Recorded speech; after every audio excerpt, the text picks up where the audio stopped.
మున్సిపాలిటీల్లో పనిచేసే outsourcing sanitation ఉద్యోగులపై రాష్ట్ర ప్రభుత్వం వ్యవహరిస్తున్న తీరు దుర్మార్గమని కేంద్ర హోంశాఖ సహాయ మంత్రి బండి సంజయ్ మండిపడ్డారు.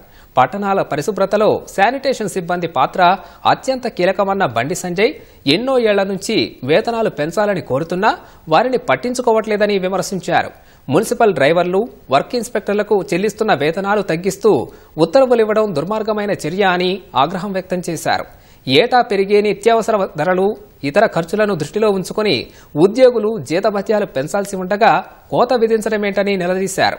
ఇప్పటి వరకు శానిటరీ ఇన్స్పెక్టర్లకు 22,000 చెల్లిస్తుండగా ఆ వేతనాన్ని 16,600కు తగ్గించడంపై సంజయ్ మండిపడ్డారు. కాంగ్రెస్ అధికారంలోకి వస్తే అవుట్సోర్సింగ్, కాంట్రాక్టు ఉద్యోగుల వేతనాలు పెంచుతామని హామీ ఇచ్చి అందుకు భిన్నంగా వ్యవహరించడం ఎంతవరకు సమంజసమని బండి సంజయ్ ప్రశ్నించారు.